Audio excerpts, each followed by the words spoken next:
I spent 7 years building my career at that company.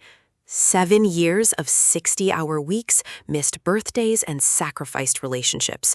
I was guaranteed the director position until I walked into my boss's office unannounced and discovered exactly why someone else got my job. What I uncovered next would expose a scandal that would shake our entire company to its core. Before I tell you what happened, I really need your help. If you enjoy workplace drama and stories about justice being served, please hit that like button and subscribe to this channel. Drop a comment below and tell me, have you ever been passed over for a promotion you deserved? I want to hear your stories too. Let me take you back to where this all began. I started at Meridian Financial Services fresh out of my MBA program. I was 27 years old, hungry, ambitious, and absolutely determined to prove myself in a male-dominated industry. I still remember my first day walking into that gleaming downtown office building, the marble floors, the towering windows overlooking the city skyline, the buzz of phones and keyboard clicks. I felt like I had finally made it. My parents, both blue-collar workers who had sacrificed everything to put me through college, had tears in their eyes when I told them about my starting salary. For the first 3 years, I worked harder than anyone else on my team. I arrived before the sun came up and left long after it set. I volunteered for every difficult project, every impossible deadline, every client that nobody else wanted to handle. My performance reviews were stellar, exceptional, invaluable asset, leadership material. Those were the words my managers used to describe me. My direct supervisor during those early years was a woman named Patricia. She was tough, fair, and she saw potential in me that I didn't even see in myself. She mentored me, pushed me, and advocated for my advancement at every opportunity. When I was promoted to senior account manager at age 30, Patricia told me something I'll never forget. You're going to be a director one day, maybe even a VP. You have what it takes. Just don't let anyone dim your light. Tragically, Patricia was diagnosed with pancreatic cancer 8 months later. She passed away within the year. I lost not just a mentor, but someone who felt like a second mother to me. I spoke at her memorial service, promising to carry forward everything she had taught me. After Patricia's death, our department was restructured. That's when Marcus Chen became my new boss. Marcus was 43, Harvard-educated, and had transferred from our Boston office with a reputation for being a rising star. He was charming in that polished, almost too smooth way. Perfect suits, perfect smile, perfect handshake. The kind of man who remembered everyone's name and made you feel like you were the only person in the room when he spoke to you. At first, I was optimistic. Marcus seemed impressed by my track record. In our initial one-on-one meeting, he reviewed my file and nodded approvingly. "You're exactly the kind of talent we need leading this department into the future," he said. "The Director of Client Relations position is opening up next year when Henderson retires. Between you and me, you're the frontrunner." I left that meeting walking on air. Everything I had worked for was finally within reach. I called my mom that night, and we both cried happy tears on the phone. What I didn't know was that Marcus Chen was a master manipulator, and I was about to become his most useful pawn. Over the next 18 months, Marcus relied on me heavily. I managed our biggest accounts, trained new hires, and essentially functioned as an unofficial assistant director. When Marcus needed someone to present to the board, he sent me. When clients threatened to leave, I was the one who talked them off the ledge. I even covered for him during his frequent business trips that seemed to involve a lot of golf and very little actual business. But something strange started happening about 6 months before Henderson's retirement. Marcus began distancing himself from me. Our weekly one-on-ones became bi-weekly, then monthly, then non-existent. My emails went unanswered for days. When I finally cornered him about the director position, he became evasive.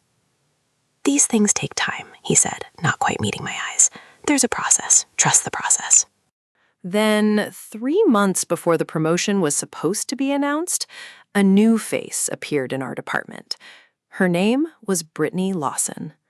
Brittany was 28, blonde, and had transferred from our tiny satellite office in Phoenix. Her resume was thin, just 4 years of experience, no major accounts, nothing remarkable. Yet Marcus personally requested her transfer and immediately assigned her to shadow me on all my projects. "She's got great potential," Marcus explained when I asked about it.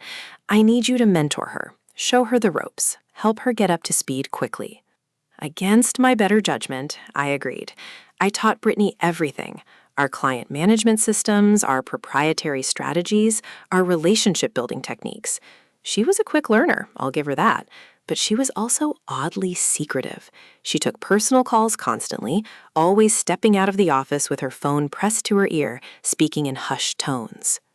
I noticed other things, too. The way Marcus's eyes would follow her across the room, the way they would both disappear for extended lunch meetings and return separately, 20 minutes apart. The way Brittany would touch his arm during conversations, and he would lean into her just a little too closely. But I told myself I was being paranoid. I had more important things to focus on. The director announcement was coming. 2 weeks before the announcement, Marcus called me into his office. My heart was pounding with anticipation as I sat down across from his mahogany desk. But his expression wasn't congratulatory. It was carefully neutral, almost rehearsed. "I wanted you to hear this from me first," he said, folding his hands. "The director position is going to Brittany Lawson." The words didn't make sense. They couldn't make sense. Brittany had been with the company for 4 years. She had been in our department for 3 months. I had been grooming her myself.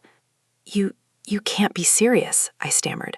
"Marcus, I've been here for 7 years. You told me I was the front runner. You said—" "Circumstances changed," he interrupted coldly. "The board felt Brittany brought a fresh perspective, new energy. Sometimes companies need to embrace change." "Fresh perspective? I trained her. Everything she knows about this department, I taught her." Marcus held up his hand. "I understand you're disappointed, but this decision is final. I expect you to support Brittany in her new role and make this transition as smooth as possible." He stood up, signaling the meeting was over. "That will be all." I walked out of his office in a daze. My colleagues avoided eye contact. They had already heard the news. I locked myself in a bathroom stall and cried for 20 minutes, my body shaking with sobs I couldn't control. That night, I sat in my apartment, surrounded by 7 years of performance awards, client thank you cards, and company achievement plaques. I poured myself a glass of wine, then another, then the whole bottle. But somewhere around midnight, my grief transformed into something else: suspicion. None of this made sense. The board wouldn't have chosen Brittany over me based on merit. Someone had to have influenced that decision, and I was going to find out who. I started paying attention, really paying attention. I documented every interaction between Marcus and Brittany. I noted the times they arrived and left. I tracked their meetings that never appeared on anyone's calendar. 2 weeks after Brittany was announced as the new director, I stayed late at the office. It was nearly 8 p.m., and the floor was deserted, except for the cleaning crew. I was finishing up some reports when I remembered I had left a folder in Marcus's office earlier that day. I walked down the hallway toward his corner office. The lights were dim, but I could see a faint glow coming from under his door. I assumed he had left his desk lamp on.